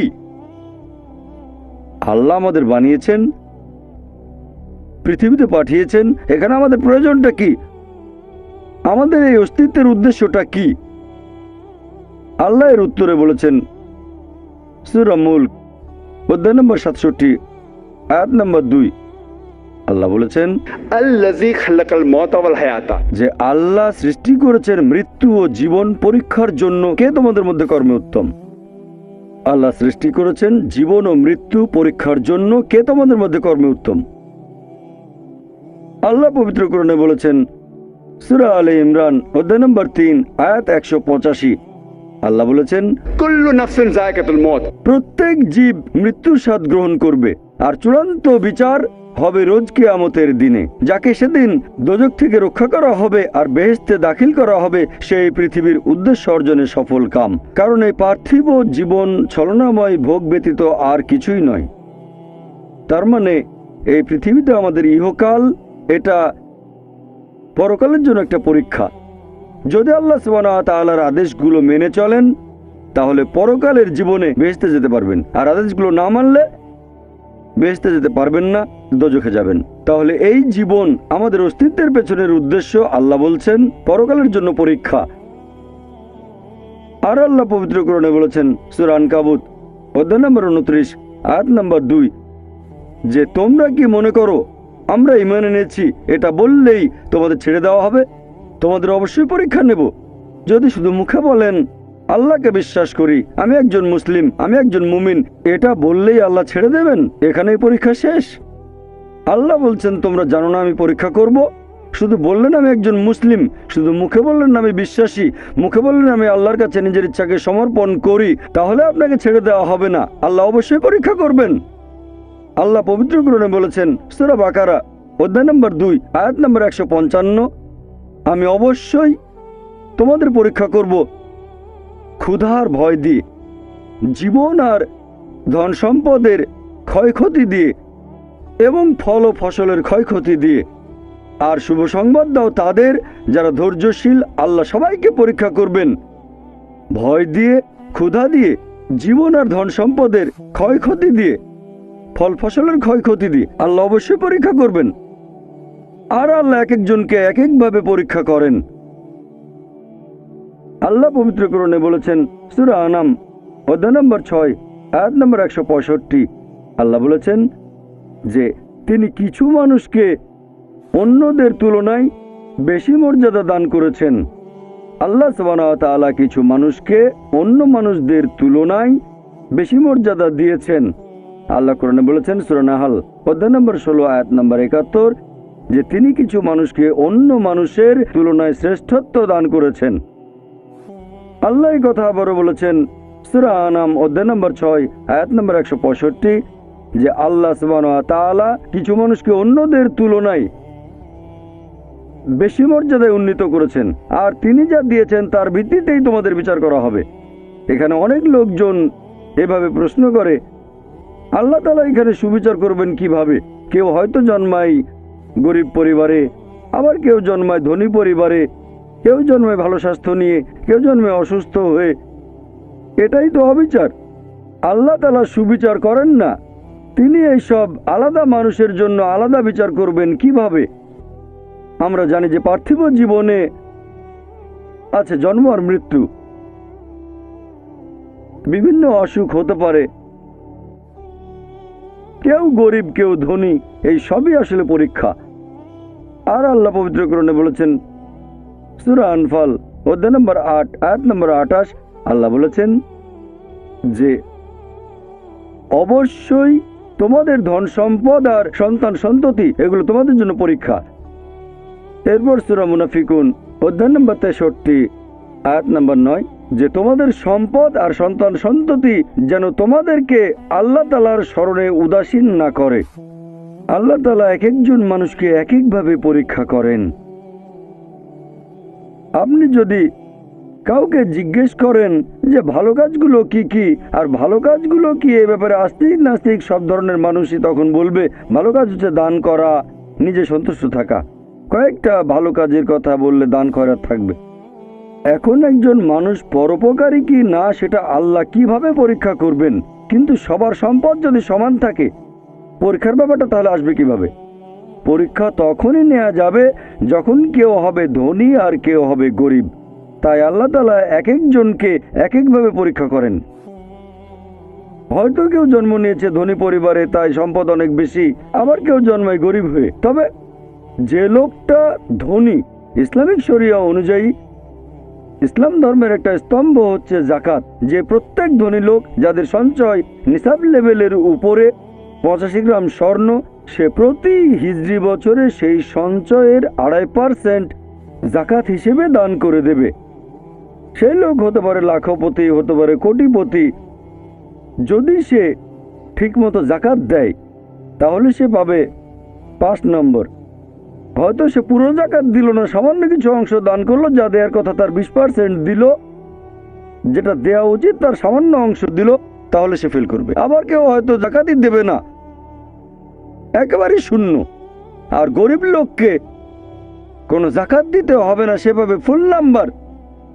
কিন্তু আমরা মানুষরা এভাবে বলি, আহা বেচারা লোকটা খুব গরিব, এই লোকটার জীবনে শুধু সমস্যা আর সমস্যা। আর ধনীদের দেখে আমরা মুগ্ধ হই। আমাদের প্রিয় নবী বলেছেন যে একজন ধনী লোকের বেহেশতে প্রবেশ করা গরিবের চেয়ে অনেক বেশি কঠিন। আর পবিত্র কোরআন বলছে, সূরা আনফাল অধ্যায় নম্বর 8 আয়াত নম্বর 28, ধন সম্পদ তোমাদের জন্য পরীক্ষা, এটা পরীক্ষা। আমরা বোকা, তাই এভাবে চিন্তা করি যে এই লোকটার অনেক টাকা, আল্লাহ অনেক রহমত দিয়েছেন, এটা একটা পরীক্ষা। যদি এই রহমত ঠিক মতো ব্যবহার না করেন, এটা অবশ্যই রহমত, তবে এই পরীক্ষায় ফেল করার সম্ভাবনা অনেক বেশি। যেমন ধরেন বোর্ডের একটা পরীক্ষার প্রশ্ন, গত বছরের কথা, 2 বছর আগের কথা, 2002 সালের কথা। সেবারের প্রশ্ন খুব কঠিন ছিল, বেশিরভাগ ছাত্রছাত্রী উত্তর দিতে পারেনি। পরের বছর সেই প্রশ্নটা আসলো না, তখন এটা বলা বোকামি, ও দুঃখ, এবার তো আসলো না, আপনি তো খুশি হবেন যে এবার আসেনি। তাহলে সম্পদ একটা পরীক্ষা। তাহলে যাদের ধন সম্পদ নেই তাদের জন্য ধনীদের তুলনায় বেহেশতে যাওয়াটা অনেক সহজ। আল্লাহ এক একজনকে এক একভাবে পরীক্ষা করেন। সেজন্য আল্লাহ বলেছেন, তোমাদের ধন সম্পদ যেন তোমাদেরকে আল্লাহ তাআলার স্মরণে উদাসীন না করে, এটা একটা পরীক্ষা। নিজে সন্তুষ্ট থাকা। আর আমাদের নবী মুহাম্মদ সাল্লাল্লাহু আলাইহি ওয়াসাল্লাম বলেছেন, এটা আছে সহিহ বুখারীতে, খণ্ড নম্বর 8 হাদিস নম্বর 447। নবী বলেছেন, যদি কারো কাছে একটা পর্বত সমান স্বর্ণ থাকে, সে এরকম আরেকটা চায়। যদি কারো কাছে 1 পাহাড় স্বর্ণ থাকে, তারপরও সে আরেকটা স্বর্ণের পাহাড় চায়। আর সর্বশেষে তার মুখগহ্বর পূর্ণ হয় কবরের মাটি দিয়ে। সে যত ধনী লোকই হোক, হয়তো সে পৃথিবীর মধ্যে সবচেয়ে ধনী লোক, তারপরও সে আরো বেশি সম্পদ চায়। মানুষ সন্তুষ্ট হয় না, বেশিরভাগ মানুষ কখনো সন্তুষ্ট হয় না। আল্লাহ পবিত্র কোরআনে বলেছেন, সূরা নিসা অধ্যায় নম্বর 4 আয়াত নম্বর 32, যে আল্লাহ যেটা দিয়ে অন্য মানুষকে শ্রেষ্ঠত্ব দান করেছেন, সেটার উপরে তোমরা কোনো রকম লালসা করো না। এভাবে বলবেন না যে, হে আল্লাহ, তুমি অমুককে অনেক সম্পদ দিয়েছো, অমুককে অনেক সুন্দর একটা গাড়ি দিয়েছো। এমন কিছু আল্লাহর কাছে চাইবেন না যেটা অন্য কাউকে আল্লাহ দিয়েছেন, এতে লোকসান হবে আপনার। আর আমাদের প্রিয় নবী মুহাম্মদ সাল্লাল্লাহু আলাইহি সাল্লাম বলেছেন, এটা আছে সহিহ বুখারীতে, খণ্ড নম্বর 4, আমাদের নবী বলেছেন যে সেই লোকদের দেখো যাদের ভাগ্য তোমার চেয়ে খারাপ। সেই সব লোককে দেখো না যারা তোমার চেয়ে বেশি ভাগ্যবান। তা না হলে তোমরা আল্লাহ তাআলাকে স্মরণ করায় অবহেলা করতে পারো, তা না হলে প্রতিপালকের প্রতি অকৃতজ্ঞ হয়ে যেতে পারো। তাহলে নবী বলেছেন, তাদেরকে দেখো যাদের ভাগ্য খারাপ। তখন আপনি বলছেন, আচ্ছা, এই লোকটার তো কোনো গাড়ি নেই, আমার একটা মারুতি অন্তত আছে। তাকে দেখবেন না যার আছে মার্সিডিজ। ও, আমার মার্সিডিজ নেই কেন? ওই লোকের গাড়ি নেই, আমার তো একটা আছে। আপনি আল্লাহকে ধন্যবাদ জানাবেন। যখন মার্সিডিজ গাড়ির মালিকের সাথে নিজেকে তুলনা করবেন, ও, আমার কেন মার্সিডিজ গাড়ি দিলেন না? তাদেরকে দেখবেন যাদের ভাগ্য খারাপ। তাহলে আপনি আল্লাহ সুবহানাহু ওয়া তাআলাকে স্মরণ করছেন। আর এটাই বৈশিষ্ট্য মানুষের। এরকম একটা গল্প যে এক লোকের মনে অনেক দুঃখ, কারণ তার কোনো জুতো নেই। তারপরে সে একটা লোককে দেখলো যার একটা পাই নেই। লোকটা অভিযোগ করতো আল্লাহর কাছে যে জুতো নেই, আল্লাহর কাছে অভিযোগ করতো আমার কোনো জুতো নেই। তারপর সেই লোকটাকে দেখলো যার একটা পা নেই। তখন সে আল্লাহকে ধন্যবাদ জানালো, আমার অন্তত 2টো পা আছে। তাহলে সন্তুষ্ট হওয়া একটা পরীক্ষা। আমাদের নবী মুহাম্মদ সাল্লাল্লাহু আলাইহি ওয়াসাল্লাম বলেছেন, এটা আছে সহিহ বুখারীতে খণ্ড নম্বর 8, যে সত্যিকারের সম্পদ হচ্ছে সন্তুষ্ট হওয়া, ধন সম্পত্তি নয়। সত্যিকারের সম্পদ হলো সন্তুষ্ট হওয়া, পরিতুষ্ট হওয়া। আপনার যা কিছু আছে সেটার জন্য বলবেন আলহামদুলিল্লাহ, সকল প্রশংসা আল্লাহর। তাহলে হবেন সত্যিকারের মুমিন, হবেন সত্যিকারের বিশ্বাসী, হবেন সত্যিকারের মুসলিম, সন্তুষ্ট থাকবেন।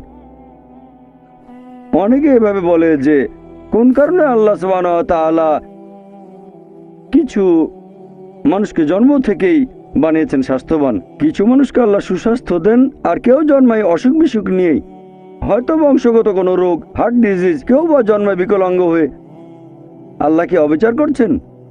আল্লাহ পবিত্র কোরআনে বলেছেন সূরা নিসা অধ্যায় নম্বর 4 আয়াত 40, আল্লাহ সুবহানাহু ওয়া তাআলা কারোর সাথে অনুপরিমাণে জুলুম করেন না। এটা একটা পরীক্ষা। আল্লাহ এক একজনকে এক একভাবে পরীক্ষা করেন।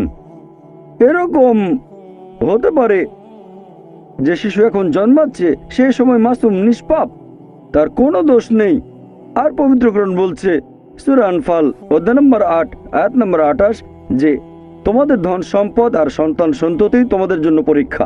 আল্লাহ কথাটা আবারও বলেছেন অধ্যায় নম্বর 63 আয়াত নম্বর 9 যে তোমাদের ধন সম্পদ সন্তান সন্ততি তোমাদেরকে যেন আল্লাহ তাআলা স্মরণে উদাসীন না করে। এরকম হতে পারে যে পরীক্ষা নেওয়া হচ্ছে বাবা মার, এটা বাবা মার জন্য পরীক্ষা। এরপর আপনারা দেখবেন যখন কোনো মানুষের উপর বিপর্যয় আসে, সেটা হয় পরীক্ষা অথবা একটা শাস্তি। যে লোকগুলো আল্লাহ তাআলার পথ থেকে দূরে সরে গেছে তাদের জন্য এটা শাস্তি, আর যারা আল্লাহর পথে আছে তাদের জন্য পরীক্ষা। হতে পারে যে বাবা মা খুব ভালো মুসলিম, 5 ওয়াক্ত নামাজ পড়েন, হয়তো যাকাত দিয়েছেন, হজ পালন করেন, রমজান মাসে রোজা রাখেন, আল্লাহ তাদের একটা সন্তান দিলেন জন্ম থেকে যার হার্টে সমস্যা। সত্যিকারের মুসলিম, সত্যিকারের মুমিন বলবে আলহামদুলিল্লাহ, আল্লাহ তাআলা তোমাকে অনেক ধন্যবাদ। আল্লাহ তাদের পরীক্ষা করছেন। আরেকটা লোক যে কৃতজ্ঞ নয় আর এই পরীক্ষায় হয়তো পাশও করবে না, সে বলবে কেন, সে লাফালাফি শুরু করবে, আল্লাহর কাছে অভিযোগ করবে যে কেন আল্লাহ তাআলা আমাকে এমন বিকলাঙ্গ সন্তান দিলেন জন্ম থেকে যার হার্টে সমস্যা। আর পরীক্ষা যত কঠিন পুরস্কার তত বেশি। পরীক্ষা যত কঠিন পুরস্কারের পরিমাণও তত বেশি। যেমন ধরেন আপনি পরীক্ষা দিচ্ছেন বিএ ডিগ্রি এক্সামিনেশন, যদি পাশ করেন তাহলে আপনি graduate, BA graduate in arts. তবে যদি এমবিবিএস পরীক্ষায় পাশ করেন তাহলে গ্র্যাজুয়েট হবেন, নামের আগে ডক্টর বসাবেন, ডক্টর। কিন্তু এমবিবিএস পরীক্ষায় পাশ করা এটা বিএ পরীক্ষায় পাশ করার চেয়ে অনেক বেশি কঠিন। তাহলে পরীক্ষা যত কঠিন পুরস্কারও তত বেশি। হতে পারে আল্লাহ এই বাবা মাকে সাধারণ বেহেশতে পাঠাতে চান না, পাঠাবেন জান্নাতুল ফেরদৌসে।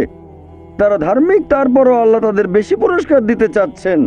আর এই কারণেই আমাদের প্রিয় নবী মুহাম্মদ সাল্লাল্লাহু আলাইহি সাল্লাম বলেছেন, এটা আছে সুন্নান আল তিরমিজিতে, এক লোক জিজ্ঞেস করলো এই পৃথিবীতে কাকে সবচেয়ে বেশি পরীক্ষা দিতে হয়? নবী উত্তরে বললেন যে আল্লাহ সুবহানাহু ওয়া তাআলার সকল নবী রাসূলকে সবচেয়ে বেশি পরীক্ষা দিতে হয়। এরপরে যারা নবী রাসূলগণের ঘনিষ্ঠ, যারা নবী রাসূলগণের মতো, তারপরে যারা সাহাবীগণের মতো। আর একজন লোকের ঈমান যত বেশি মজবুত পরীক্ষাটাও তত বেশি কঠিন। তাকওয়া যত বেশি থাকে আল্লাহ তত কঠিন পরীক্ষা দেবেন। আপনি কোথাও এমবিবিএস নিয়ে পড়াশোনা করছেন কারণ বেশি নম্বর পেয়েছিলেন এইচএসসিতে, সেজন্য এখানেও পরীক্ষা কঠিন। এমবিবিএস পাস করাটাও বেশ কঠিন। তাহলে এখানেও নবী রাসূলগণের তাকওয়ার সাথে সাধারণ মানুষের তাকওয়ার কোনো তুলনায় হয় না। যেহেতু তারা ছিলেন নবী এবং রাসূল, তাই তাদেরকেও পরীক্ষা করা হয়েছে। কোনো নবী রাসূলকে এই পরীক্ষা না নিয়ে ছেড়ে দেওয়া হয়নি। তাদের তাকওয়া লেভেল অনেক উপরে। নবী রাসূলকে অনেক বেশিবার পরীক্ষা করা হয়েছে সাধারণ মানুষের চেয়ে। আপনার বাচ্চা অনেক বেশি, অনেক কঠিন। তাহলে আপনার তাকওয়া যদি বেশি হয় আল্লাহ আপনাকে পরীক্ষা করবেন। সত্যিকারের মুমিন কোন বিপর্যয়ের মধ্যে পড়লে বলে সুবহানাল্লাহ, সকল প্রশংসা আল্লাহর, আলহামদুলিল্লাহ। সে ধরে নেয় এটা একটা পরীক্ষা। কোনো বিপর্যয় আসলে সেটা হয় একটা পরীক্ষা অথবা একটা শাস্তি। নবীগণের তাকওয়া অনেক বেশি, তাদের জন্য এটা শাস্তি না, এটা পরীক্ষা। আর তারা পাশ করেছেন। যদি কারো জীবনে কোনো ভালো কিছু ঘটে সেটা হয় একটা পুরস্কার অথবা পরীক্ষা। সম্পদ হতে পারে পুরস্কার, অথবা একটা পরীক্ষা। ভালো কোনো কিছু ঘটলে সেটা হয় পুরস্কার, নয়তো একটা পরীক্ষা। অনেকে আল্লাহর পথ থেকে দূরে সরে যায়, তারপরে বলে আমাকে সম্পদ দাও, আল্লাহর সম্পদ দেন, তারপরে তারা পরীক্ষায় ফেল করে। তাহলে এই পৃথিবীতে তারা তাদের ইচ্ছে মতো আরামায়েশ করে, কিন্তু আখিরাতে শুধু ক্ষতিগ্রস্ত হয়। দান একটা পরীক্ষা, সন্তুষ্ট হওয়া পরীক্ষা, সন্তান সন্ততিও পরীক্ষা। অনেক সময় আমরা মুসলিমরা আল্লাহ তাআলার কাছে অভিযোগ করি যে আল্লাহ, তোমার কাছে এত দোয়া করি তবু তুমি কবুল করো না কেন? আল্লাহ পবিত্র কোরআনে বলেছেন, তোমরা আমাকে ডাকো, আমি তোমাদের ডাকে সাড়া দেব। তবে আমার আপনার ডাকে আল্লাহ সবসময় সাড়া দেন না। পরস্পর বিরোধী মনে হচ্ছে। আল্লাহ বলেছেন আমাকে ডাকো, আমি সাড়া দেব। তবে অনেক সময় দোয়া করছি কিন্তু কবুল হচ্ছে না। আল্লাহ পবিত্র কোরআনে বলেছেন সূরা বাকারা অধ্যায় নম্বর 2 আয়াত 216, তোমরা যা পছন্দ করো সেটা হয়তো তোমাদের জন্য ভালো না, আর যেটা পছন্দ করো না সেটা হয়তো ভালো। তোমরা এটা জানো না, তবে আল্লাহ জানেন। উদাহরণস্বরূপ ধরেন একজন তরুণ ছেলে, বয়স হয়তো 20 বছর, সে দোয়া করছে, হে আল্লাহ সুবহানাহু ওয়া তাআলা একটা BMW দিয়ে দাও। জানেন না BMW নাম শুনেছেন কিনা? BMW motorcycle. আমি চাই একটা BMW মোটরসাইকেল, খুব ভালো মোটরসাইকেল। ছেলেটা দোয়া করলো, আল্লাহ সাড়া দিলেন না। হয়তো আল্লাহ জানেন যে আল্লাহ যদি তাকে মোটরসাইকেল দিতেন, সে অ্যাক্সিডেন্ট করতো, পা ভেঙে ফ্র্যাকচার হতো, পঙ্গু হয়ে পড়ে থাকতো। তাহলে এখানে আল্লাহ সুবহানাহু ওয়া তাআলা তার ডাকে সাড়া দিয়েছেন সাড়া না দেওয়ার মাধ্যমে। আল্লাহ তার ডাকে সাড়া দিয়েছেন সাড়া না দেওয়ার মাধ্যমে। আল্লাহ তাকে মোটরসাইকেল দেননি কারণ সে ভালো বান্দা, সে খুব ভালো মানুষ, সে যা যাচ্ছে তা ভালো হবে না আমি জানি, কিন্তু সে জানে না, তাই আল্লাহ দিচ্ছেন না। এভাবে আল্লাহ সাড়া দিচ্ছেন সাড়া না দেওয়ার মাধ্যমে। আবার কিছু লোকজন আছে, যেমন আল্লাহ বলেছেন পবিত্র কোরআনে সূরা বাকারা অধ্যায় নম্বর 2 আয়াত 15-16, এখানে ভণ্ডদের কথা বলা হচ্ছে। আল্লাহ তাদের রশি দেবেন, তারা বিভ্রান্তের মতো ঘুরে বেড়াবে। তারা সম্পদ চেয়েছে, আল্লাহ দিয়েছেন। অনেকে আছে যারা আল্লাহর সাথে অন্য কাউকে শরীক করে, তারা বলে অনেক সম্পদ চাই, আল্লাহ তাদের সম্পদ দেন। এটা তাদের জন্য আসলে একটা পরীক্ষা। এভাবে তারা নিজেদের কবর খুঁড়ছে। তাই আমরা কখনোই হতাশ হব না। আল্লাহ তাআলা আছেন সব সময়, আল্লাহর উপর সবসময় ভরসা রাখবেন। সেই কারণেই পবিত্র কোরআন অনুযায়ী আত্মহত্যা হারাম। সূরা নিসা অধ্যায় 4, তোমরা নিজেকে হত্যা করো না, আত্মহত্যা করো না, নিশ্চয়ই আল্লাহ পরম দয়ালু, সাহায্য করবেন, তার উপর ভরসা করবেন। যখন কোনো লোক আত্মহত্যা করে তখন মনে হবে সে অকৃতজ্ঞ। সে ভাবছে আল্লাহ আমাকে অনেক বিপদে ফেলেছে, এটা কোনো সুবিচার না, এভাবে বেঁচে থাকার কোনো মানে হয় না, তাই শেষ করে দেব। আল্লাহ পবিত্র কোরআনে বলেছেন সূরা বাকারা অধ্যায় নম্বর 2 আয়াত 286, এটা সূরা বাকারার একেবারে শেষ আয়াত, যে আল্লাহ সুবহানাহু ওয়া তাআলা কারো উপরেই তার সাধ্যের অতিরিক্ত বোঝা চাপিয়ে দেন না। আল্লাহ কারো উপরে এমন কোনো বোঝা চাপিয়ে দেন না যেটা তার সাধ্যের অতিরিক্ত। এটা আয়াতের প্রথম অংশ। এই আয়াতটাতে আরো বলা হয়েছে আমরা এই দোয়া করব, ইয়া আল্লাহ সুবহানাহু ওয়া তাআলা আমাদের উপর সাধ্যের অতিরিক্ত বোঝা চাপিয়ে দিও না। আয়াতের প্রথম অংশে আল্লাহ কথা দিয়েছেন যে আমাদের উপর তিনি সাধ্যের অতিরিক্ত বোঝা চাপাবেন না। তাহলে আমরা কেন দোয়া করব যে হে আল্লাহ আমাদের সাধ্যের অতিরিক্ত বোঝা চাপিয়ে দিও না? এর কারণ হচ্ছে আমরা নিজেদের কবর খুঁড়ি, আমরা নিজেদের উপর সাধ্যের অতিরিক্ত বোঝা চাপিয়ে দিই, সমস্যা বাধা আমরাই বলছি অনেক সম্পদ দাও, আল্লাহ দিচ্ছেন। তাই আমরা আল্লাহর কাছে দোয়া করছি আল্লাহ যেন নিজেদের কারণে নিজেদের উপর সাধ্যের অতিরিক্ত বোঝা না চাপিয়ে দেন। আমরা সবসময় আল্লাহ তাআলার উপর ভরসা করব, একমাত্র তার ইবাদত করব। তিনি আমাদের স্রষ্টা, আমাদের অস্তিত্বের পেছনের উদ্দেশ্য হচ্ছে আল্লাহ সুবহানাহু ওয়া তাআলার ইবাদত করা, অন্য কারণ নয়। পৃথিবীর জীবন পরকালের জন্য পরীক্ষা। আল্লাহর আদেশ মেনে চলেন আর সন্তুষ্ট থাকেন। যেরকম পরীক্ষায় সামনে পড়ুক, সত্যিকারের মুসলিম সবসময় বলবে আল্লাহকে ধন্যবাদ। সাধারণত আমরা অভিযোগ করি আমাদের এটা নেই, আমাদের ওটা নেই। জীবনের জন্য সবচেয়ে গুরুত্বপূর্ণ জিনিস কি? কেউ বলবে খাবার, কেউ বলবে পানি, সবচেয়ে গুরুত্বপূর্ণ বাতাস। কয়েক মিনিটের জন্য নিঃশ্বাস বন্ধ করেন, মারা যাবেন। আমাদের মধ্যে কেউ কি আল্লাহ সুবহানাহু ওয়া তাআলাকে এর জন্য ধন্যবাদ জানিয়েছেন যে বাতাস দিয়েছো সেজন্য অনেক ধন্যবাদ? আমাদের মধ্যে কতজন এটা করেছে? আমরা কি এটা বুঝতে পারছি? ফ্রি বাতাস তো ফ্রি পাচ্ছি আর কি। আমরা শ্রদ্ধা করবো আল্লাহ তাআলার নিদর্শনগুলোকে, শ্রদ্ধা করবো আল্লাহর নিয়ামতগুলোকে। এবারে শেষ পয়েন্টটা নিয়ে বলি। যে আল্লাহ সুবহানাহু ওয়া তাআলা কেন এই পৃথিবী সৃষ্টি করলেন, এই পৃথিবী সৃষ্টির উদ্দেশ্যটা আসলে কি। আল্লাহ পবিত্র কোরআনে বলেছেন সূরা ইব্রাহিম অধ্যায় নম্বর 14 আয়াত 32 ও 33 যে আল্লাহ সুবহানাহু ওয়া তাআলা আকাশমণ্ডল ও পৃথিবী সৃষ্টি করেছেন আর আকাশ থেকে পানি বর্ষণ করান, এর সাথে দিয়েছেন ফলমূল। তিনি নৌযানকে মানুষের অধীন করেছেন যাতে সেগুলো আল্লাহর বিধানে সমুদ্রে বিচরণ করে। তিনি মানুষের কল্যাণে নিয়োজিত করেছেন নদীসমূহকে। তিনি তোমাদের জন্য সৃষ্টি করেছেন চাঁদ ও সূর্য, তোমাদের জন্য সৃষ্টি করেছেন রাত ও দিন। তাহলে বিশ্বজগতের এইসব সৃষ্টি এগুলো করেছেন মানুষের জন্য। আল্লাহ এই পুরো বিশ্বজগৎ সৃষ্টি করেছেন মানুষের জন্য। আর এটা আমাদের দায়িত্ব যে আমরা আল্লাহ সুবহানাহু ওয়া তাআলাকে ধন্যবাদ জানাবো এইসব নিয়ামতের জন্য। ধন্যবাদের পাশাপাশি আমাদের দায়িত্ব যে আমরা এই সব কিছুর যত্ন নেব। এই কারণেই আল্লাহ সুবহানাহু ওয়া তাআলা পশু পাখি সৃষ্টি করেছেন, তবে পশু হত্যা করা এটা নিষিদ্ধ, প্রাণী হত্যা নিষিদ্ধ। মুহাম্মদ সাল্লাল্লাহু আলাইহি ওয়াসাল্লাম একটা হাদিস বলছে টার্গেট প্র্যাকটিসের জন্য পশু পাখি হত্যা করো না। হ্যাঁ, যেসব পশুর মাংস খেতে আল্লাহ সুবহানাহু ওয়া তাআলা অনুমতি দিয়েছেন সেটা আমরা খেতে পারি, আল্লাহ যেভাবে বলেছেন সেই নিয়মে, যেভাবে নবী বলেছেন। তবে টার্গেট প্র্যাকটিস এরকম অনেক লোক দেখি যারা এই নিয়মগুলো ধ্বংস করতে চায়, টার্গেট প্র্যাকটিস করে আর বিভিন্ন পশুর মাথা ঝুলিয়ে রাখে তাদের ড্রয়িং রুমে। আল্লাহ সৃষ্টি করেছেন পাহাড় পর্বত, আমরা সেগুলো জয় করতে চাই, মাউন্ট এভারেস্টের চূড়ায় উঠি। এ পর্যন্ত অনেক মানুষ মারা গেছে, প্রতি বছর মাউন্ট এভারেস্টে উঠতে গিয়ে অনেক মানুষ মারা গেছে। আমরা এই নিয়ামতের জন্য আল্লাহ সুবহানাহু ওয়া তাআলাকে ধন্যবাদ জানাই না।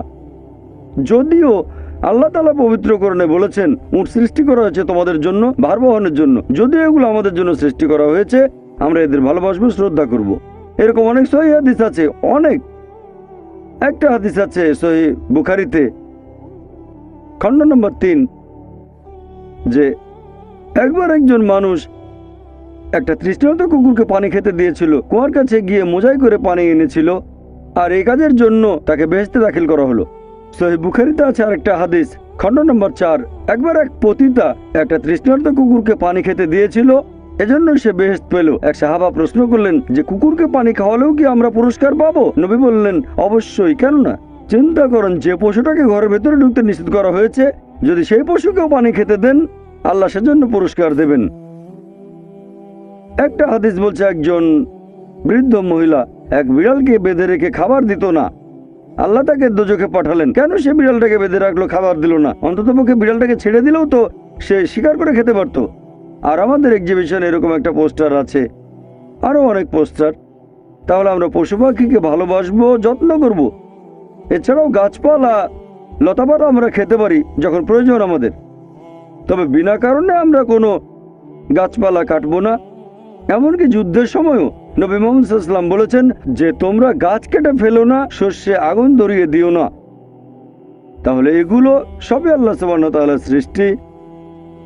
আর আল্লাহ পবিত্র কোরআনে বলেছেন সূরা আদিয়াত অধ্যায় নম্বর 100 আল্লাহ তাআলা যুদ্ধের সময়ের ঘোড়া সম্পর্কে আল্লাহ এখানে বলেছেন যে ঘোড়া চড়ে সৈন্যরা যুদ্ধে যায়। আল্লাহ এখানে শপথ করছেন আর বলছেন সূরা আদিয়াত আয়াত 1, 2, 3, 4 আল্লাহ বলেছেন এই ঘোড়াগুলোর খুরের আঘাতে আগুনের ফুলকি ছোটে, সে সময় ধুলোর মেঘ আকাশে ওড়ে, তারা শত্রু দলের ভেতরে ঢুকে পড়ে।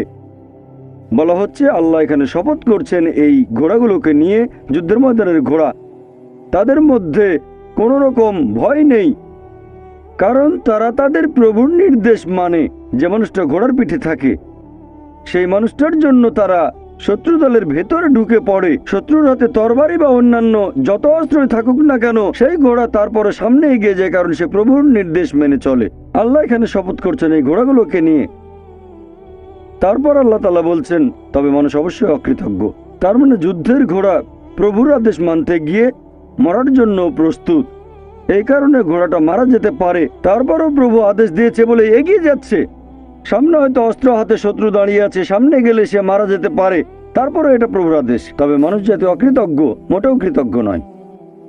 সে কারণে এই পৃথিবীর প্রত্যেকটা মানুষের দায়িত্ব হচ্ছে পৃথিবীর জীবনের এই উদ্দেশ্য পূরণ করা। যে আমাদের কোন কারণে সৃষ্টি করা হয়েছে। আল্লাহ সুবহানাহু ওয়া তাআলা আমাদের সৃষ্টিকর্তা, পরম করুণাময়, পরম দয়ালু, পরম ক্ষমাশীল, পরম ন্যায় বিচারক। তাই প্রত্যেকটা মানুষের দায়িত্ব আমরা আল্লাহ সুবহানাহু ওয়া তাআলার ইবাদত করব, আল্লাহ ব্যতীত কারো ইবাদত করব না। আর আমাদের ইহকালের এই জীবন পরকালের জন্য একটা পরীক্ষা। যদি আল্লাহর আদেশ মেনে চলি বেহেশতে যেতে পারবো, যদি না মানি পরীক্ষায় ফেল করব, জাহান্নামে যেতে হবে। আর আমরা সেই সব নিয়ামতগুলো যত্ন নেব যেগুলো আল্লাহ আমাদের দিয়েছেন। আমার লেকচার শেষ করার আগে কোরআনের একটা আয়াতের উদ্ধৃতি দিচ্ছি। সূরা আলে ইমরান অধ্যায় নম্বর 3 আয়াত 110 বলা হয়েছে, কুনতুম খায়রা উম্মাতিন উখরিজাত লিন-নাস। হে মুসলিম, তোমরা শ্রেষ্ঠ উম্মত, মানব জাতির জন্য আবির্ভূত। আমাদের বলা হয়েছে খায়রা উম্মাহ, শ্রেষ্ঠ উম্মত। যখনই কোনো সম্মান পাবেন তখনই আপনাকে দায়িত্ব পালন করতে হবে। দায়িত্ব পালন না করলে সম্মান পাবেন না। আর দায়িত্বের কথা এই আয়াতেই আছে। আল্লাহ বলেছেন, তা'মিরুনা বিল মারুফি ওয়া তানহাউনা আনিল মুনকার ওয়া তু'মিনুনা বিল্লাহ। কারণ তোমরা সৎ কাজে নির্দেশ দাও, অসৎ কাজে নিষেধ করো এবং আল্লাহকে বিশ্বাস করো। প্রত্যেক মানুষের দায়িত্ব হচ্ছে প্রচার করা, সে যতখানি জানে। যদি সৃষ্টির পেছনের উদ্দেশ্যটা জানেন সেটা অন্যদের বলেন। আমাদের সৃষ্টি করা হয়েছে আল্লাহ সুবহানাহু ওয়া তাআলার ইবাদত করার জন্য, অন্য কারো না। ইহকালের জীবন পরকালের জন্য পরীক্ষা। মানুষকে আহ্বান করেন সত্যের পথে, সত্যের পথে চলে আসতে বলেন। তা'মিরুনা বিল মারুফি ওয়া তানহাউনা আনিল মুনকার, অর্থাৎ মানুষকে বলবেন ভালো কাজ করতে আর খারাপ কাজ করতে বাধা দেবেন। এটা প্রত্যেক মুসলিমের দায়িত্ব, দাওয়াত দেয়া বাধ্যতামূলক। যদি আমরা সৎ কাজের নির্দেশ না দেই আর যদি মানুষকে অসৎ কাজে বাধা না দেই তাহলে নিজেদের মুসলিম বলার যোগ্য নই। বলতে পারবো না আমরা খায়রা উম্মাহ, শ্রেষ্ঠ উম্মত। কোরআনের একটা আয়াত বলে আমার লেকচার শেষ করছি। সূরা নাহল অধ্যায় 16 আয়াত 125 বলা হয়েছে, উদু ইলা সাবিলি রাব্বিকা বিল হিকমা ওয়াল মুআযিজাতিল হাসানা ওয়াজাদিলহুম বিল্লাতি আহসান। মানুষকে তোমার প্রতিপালকের পথে আহ্বান করো হিকমত ও সদুপদেশ দ্বারা, এবং তাদের সাথে তর্ক করো, তাদের যুক্তি দেখাও উত্তম ও গ্রহণযোগ্য পন্থায়। ওয়া আখির দাওয়ানা আলহামদুলিল্লাহি রাব্বিল আলামিন।